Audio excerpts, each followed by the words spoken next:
Beautiful people, hello and welcome to another episode of League Unlock. My name is Eric, and week 3 in the LCK is stacked with some insane matchups right out of the gate. We're not even waiting until the weekend where there's usually a lot of these marquee matchups. Right on the first day of action, you have 3 of the top 3 teams all in action, with Dragon X undefeated at 4-0 going up against T1, who are 3-1, and Gen.G as well going up against Hanwha Life. So fantastic matches to kick things off in week 3. We start with DRX versus T1, the lone undefeated team left. T1 just handed Gen.G their first loss, looking to do the same to Dragon X. And anytime Chovy and Faker line up opposite each other, you know it's going to be a fun time on the Rift. And the first game was avert your eyes because the draft phase was absolutely disgusting. You had an Ornn and a Soraka on the side of T1 along with the Morgana, so shields non-stop for the Olaf and the Misfortune to just do absolutely ludicrous things on the map. And some Rek'Sai, Azir, and Victor bans were a little bit suspect as Doran goes down on the set, and the Rumble mid for Chovy is going to get chased in by Faker on the Ornn. He picks up the kill, 2-0 start for T1, and then around the Rift Herald. And remember, the Soraka team comp is all about the late game scaling when you just absolutely can't kill anybody. So Herald's still up. It's still early enough that people can actually go down. Piosik survives forever in the pit, but does eventually fall. But Deft is doing damage early on. He doesn't even have 3 items yet as Chovy lands the harpoon over the wall. Triple kill over to the Xayah, but one of the very next fights, it is Effort catching out Deft with the Dark Binding into the bullet time.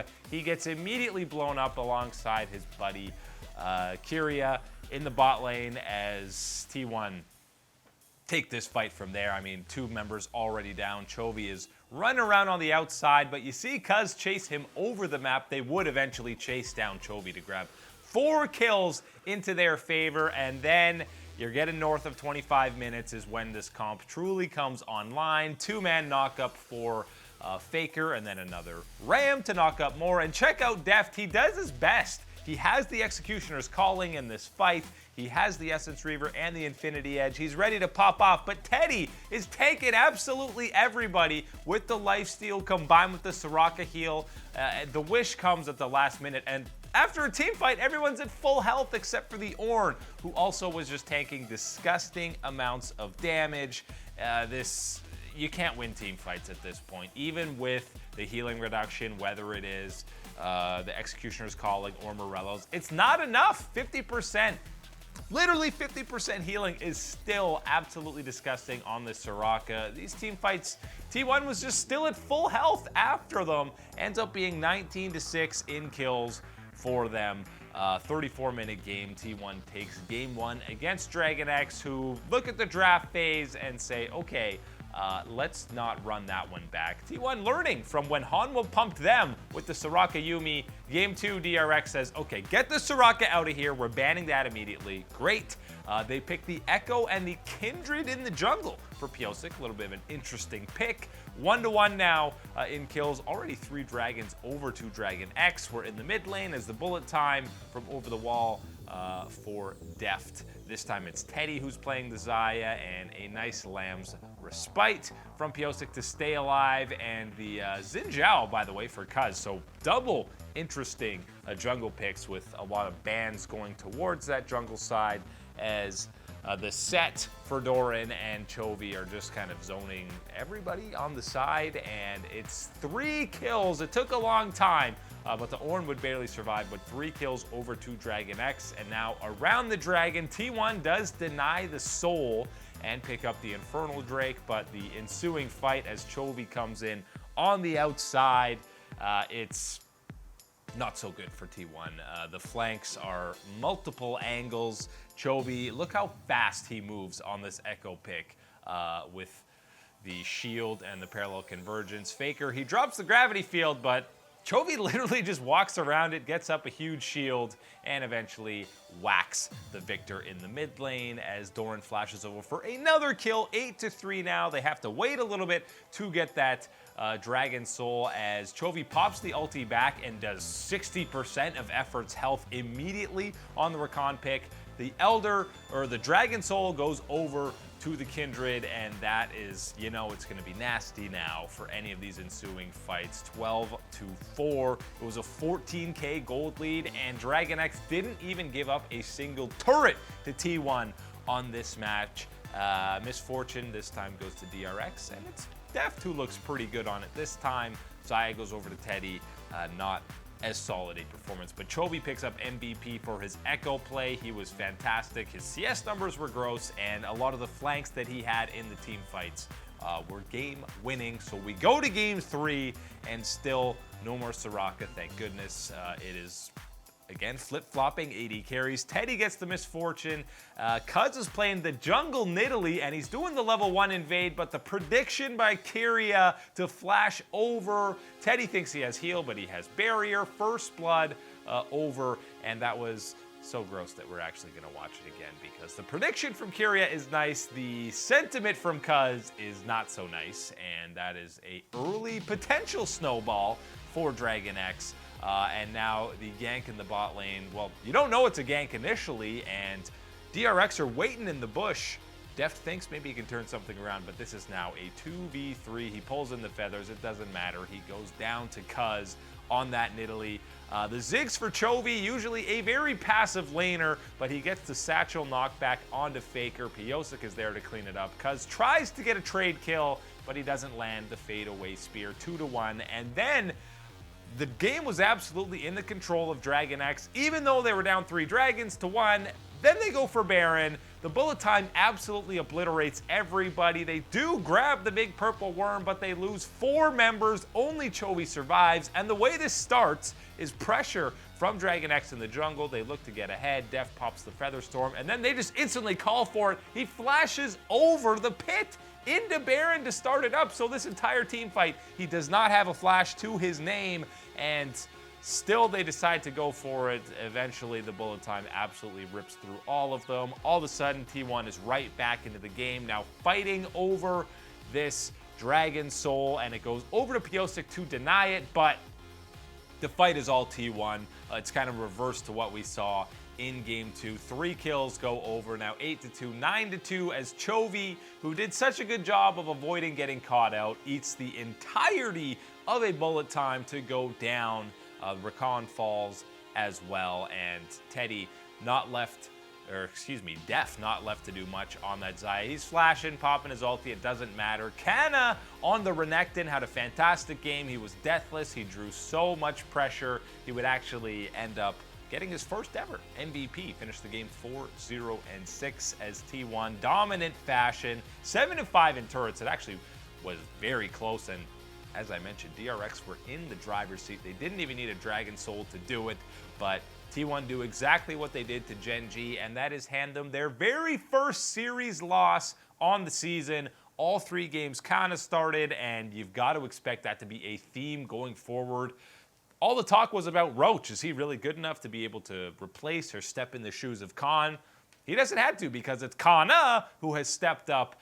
Coach Kim obviously loves what he's giving the team, and he looked great on it. And last show, Mark and I talked about, can't wait to see Faker on Ornn, because he might actually thrive on that pick. He absolutely did. Picked up MVP in that first game. He's second only to Nuggery now in player of the game honors so far.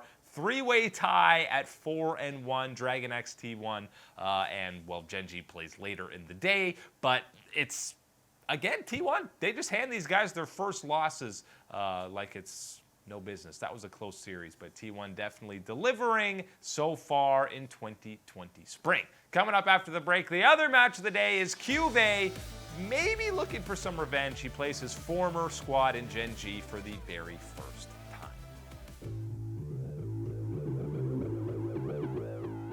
This is League on Lock, and we are back. My name is Eric, and you are the wonderful people that hang out with us on a daily basis as we continue through the adventurous escapades that are LCK action in week 3. All the craziness of the offseason, you had so many storylines of players going against former teammates or former teams. We had to wait all the way until week 3 for Cuve to match up against the squad that he spent the entirety of his career with, whether it was Samsung Ozone, Samsung Galaxy, or then Gen.G. That's where his name was made. That's where he won a world championship, playing against that organization for the first time on the opposite side. A lot of new players on Gen.G, but he's still familiar with Ruler and Life. And Life hasn't played much in 2020, but he did get the start in Game 1 over Kellen alongside his buddy Ruler in the bottom lane, who had a Respect Kalista ban against him. Gen.G said Soraka and Yuumi having none of that. We saw what Hanwha did to T1. Karthus in the jungle for Haru, and the early action was not so fun for him as the support Rumble for Life comes in and helps lock up first blood for the Gen.G boys. Now we're around the Herald as the Ram from Ornn gets blocked out of Rascal. The Requiem comes in and does grab a kill, but it was already looking good for Gen.G in that fight as they grab some kills. They limp away after that, but now 4-1 in the mid lane. And BDD is landing some snipes on the Zoe as he gets locked into the Death Realm, which actually helps him dodge the Requiem. And Cuve trying to kill the new mid laner of Gen.G. He does get it, and then he's in a 1v4 and will go down. Still a positive trade in favor of Gen.G, and that was kind of the theme in a lot of these mid-game team fights as, oh my god, Haru gets absolutely obliterated by BDD and sniped by Ruler. The Death Realm again, it's almost a repeat performance. Cuve runs in a 1v4 trying to get a kill. This time, the heals are there. He does not get the trade kill onto Clid. He goes down 11-4 now, and on the outside, Clid is kind of flanking as Haru goes down on the side to BDD. Cuve's in only a 1v3 this time, so the odds are a little bit better. Ruler is chasing down Lahan's on the Braum. It doesn't matter if you dodge the Q because he has the E. He even throws in the True Shot Barrage to steal a kill on the other side as the mid lane Pantheon versus Zoe is not a fun matchup for Tempt. He gets bopped 16-4, just a single turret and a 12k gold lead. Clid missing out on only 2 of the kills. 14 out of 16 kill participation. Game 2, same rosters across the board. We get an Aphelios, and we get to see Cuve on the Mordekaiser again, and a Cassiopeia, but it's Clid on the Rek'Sai, and early Lahen's. He flashes, but it's not enough, and Life had the support Rumble in Game 1. Game 2, he says, give me the set in the bottom lane. That is not something we have seen. We thought maybe the Ornn would go down there, but it is set as Cuve is getting solo killed by his replacement, even though he brought him into the Death Realm. Rascal gets the solo kill, and BDD on the Azir with the flash prediction on the Emperor's Divide, scoops in Tempt, and then he scoops him in again, feeds him over to Clid. The trade kill does come in from Haru on the Lee Sin, but he can't get more than that. BDD almost able to lock up double buffs, and with the Infernal Dragon on the map, the Moonlight Vigil zones BDD for a little bit, but eventually, as the bullet time zones, the Azir is going to slide in here for a disgusting call it a 4-man ulti that just absolutely feeds the entire Hanwha Life lineup to his boys. The Dragon goes over to Gen.G as well, and BDD, some clean Azir mechanics. Speaking of clean mechanics, the flash kick over the wall from Haru, he almost ones up the play that BDD just had, but he resulted in 5 kills. The Haru play basically got them 1, as now there's a Sun turret. That's supposed to be Hanwha's inner turret. Now it's the Azir's as Rascal TP's in with the Ornn, and this is just shooting fish in a barrel for Gen.G. 14 kills gonna go over their way, and we'll make it a 15th as he goes down. And now Lahen's is just trying to ward. He's just a poor Taric who's getting 2-shot by Ruler and Clid. The bullet time, everybody run away. The Taric's already gone. Nobody can be invulnerable.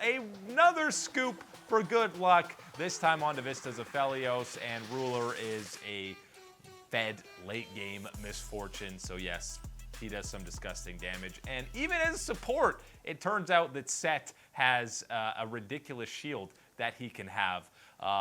Gen.G absolutely destroy Hanwha in 2 series. 2 turrets is all they were able to muster in those 2 games. And Hanwha at times have looked good, but now it's almost you're starting to wonder if it was just some of the fortuitous drafting, aka getting Soraka and a Yuumi, or just getting Soraka in their lineup. They still kind of look like a distant 6th place squad, which is where historically that's where Hanwha hangs out, just outside of that playoff window.